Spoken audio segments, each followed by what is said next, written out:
आप क्या कर रहे हो, आप बस हम लोगों की बातें सुन रहे हो। यहां से मैंने कुछ बोला, इन्होंने कुछ बोला, दोनों अलग अलग स्टैंड पॉइंट है।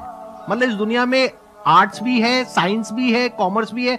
अब आप कहोगे अब इन तीनों में कॉन्ट्रडिक्शन है। अरे कॉन्ट्रडिक्शन नहीं है, अलग अलग लोगों के लिए अलग अलग स्ट्रीम्स है। डिपेंड्स अपॉन कि आपकी प्रेफरेंस क्या है, आपकी प्रायोरिटीज क्या है। तो आपको तीन चीजें देखनी पड़ेगी, एक अपना पास्ट, अपना प्रेजेंट और अपना फ्यूचर। कि पास्ट में आपने कैसा परफॉर्म किया है। अगर आप पढ़ाई में बहुत अच्छे रहे हो तो आपको क्लियर नजर आएगा कि अच्छा मुझे पढ़ाई से रिलेटेड कुछ करना है, तो वहां से रास्ता क्लियर हो जाता है। बट अगर आपके दिमाग में 24 घंटे बिजनेस आइडियाज घूमते रहते हैं, जहां भी जाते हो वहां पे गोलगप्पे खा रहे होते हो, आपके दिमाग में चल रहा होता है अबे इतने पैसे ले लिए, उसमें से इतने का गोलगप्पा, इतने का पानी है, पानी तो इतना फ्री होता है, मेरे से लिया 20 रुपए, ये तो 5 रुपए का काम है, 15 रुपए इसके पास में गए, कितने लोगों ने एक दिन में खा लिए, इतने पैसे कमा लिए, व्हाटएवर। अगर इस तरह का आपका माइंडसेट है तो वहां पे एंटरप्रेन्योरशिप, स्टार्टअप, इन सब चीजों का बेनिफिट है। तो हर रास्ता हर एक के लिए नहीं होता है। तो ये आपको कैसे समझ आएगा, अपने पास्ट को देखकर। दूसरा, अपने प्रेजेंट को देखकर कि आपके पास में क्या रिसोर्सेज हैं। सोचने से क्या होता है, आपको ये भी तो देखना पड़ेगा आपके पास में क्या रिसोर्सेज हैं। उसके बेस पर आप सोच सकते हो ना। कल को आप कहो कि मैं एक टेलीकॉम कंपनी लॉन्च करूंगी जो कि जियो को कंपटीशन देगी, ठीक है, सोच लो। कुछ नहीं होगा। क्या है पीछे, बैकग्राउंड क्या है, आपके पास में क्या रिसोर्सेज है, how are you going to compete. तो आप फालतू में कुछ भी सोच रहे हो ना। तो यहाँ पे कॉन्ट्रडिक्शन क्या है, कंफ्यूजन क्या है, कुछ भी नहीं।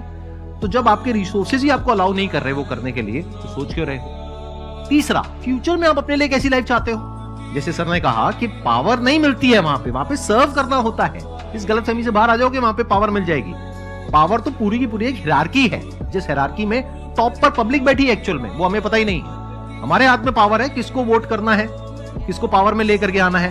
फिर उनकी पावर के अकॉर्डिंग आगे पावर का डिस्ट्रीब्यूशन होता है, पॉलिसीज का डिस्ट्रीब्यूशन होता है, फिर उसको इंप्लीमेंट करना होता है। तो आपको देखना है कि आपको एग्जैक्टली लाइफ में चाहिए क्या है। कि अगर आपका माइंड है बहुत ज्यादा क्रिएटिव, कि आपको हमेशा दिमाग में आइडियाज घूमते रहते हैं कि कुछ अजीब करना है, कुछ अलग करना है, ये करना है, वो करना है, तो फिर वो रास्ता आपके लिए नहीं है।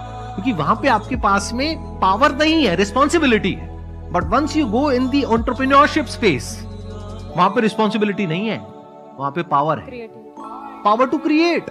अब आपको देखना है कि एट द एज ऑफ 42, 48 आप किसके जैसा बनना चाहते हो। अगर एक टीचर बनना चाहते हो तो ये रास्ता है। उसके अलावा जिन्होंने यूपीएससी को क्रैक किया है उन लोगों का आप लाइफस्टाइल देख सकते हो। वैसे बनना चाहते हो, बहुत बढ़िया। मेरे जैसा बनना चाहते हो, बहुत बढ़िया। किसी और के जैसा बनना चाहते हो, बहुत बढ़िया। बट किस बेस पर, अपनी पर्सनालिटी को देखो ना, क्या लाइन हो रहा है।